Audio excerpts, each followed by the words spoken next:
স্বার্থপর এই দুনিয়া, খোদার কসম কারোর জন্য থামে না, বড় স্বার্থপর।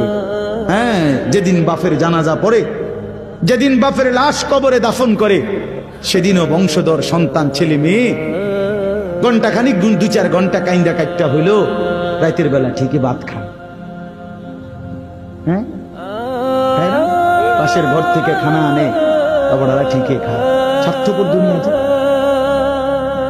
থামে না রে ভাই, থামে না দুনিয়া। ওই জন্য আমাদের কারোর জন্য থামবে না। তুমি আমি মরে গেলে শেষ। আবারও বলছি কথা, আমি মরে গেলে এরপরে পৃথিবী যত আধুনিকে হোক না কেন, আমার কি কথা বুঝছিনি? আমি মরার পরে যদি সবার ঘর স্বর্ণের বাড়ি হয়ে যায় তো আমার লাভ হইল কি? আমার মৃত্যুর পরে যদি সব মানুষ আধুনিক হইয়া সাঁদের দেশেও জায়গা, আমার ফায়দা কি? আমি তো না, আমি তো মরে গেলাম। যে কবরে চলে গেল সে কি আর ফিরে আসবে? আল্লাহ আমাদেরকে বুঝ দান করেন। স্বার্থপর এই দুনিয়া, খোদার কসম কারোর জন্য থামে না, বড় স্বার্থপর।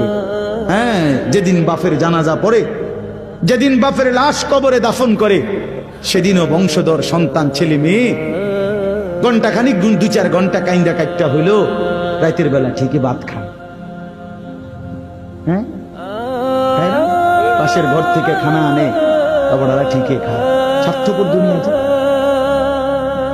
থামে না রে ভাই, থামে না দুনিয়া। ওই জন্য আমাদের কারোর জন্য থামবে না।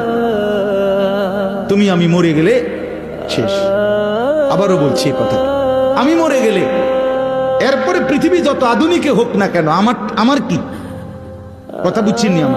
আমি মরার পরে যদি সবার ঘর স্বর্ণের বাড়ি হয়ে যায় তো আমার লাভ হইল কি?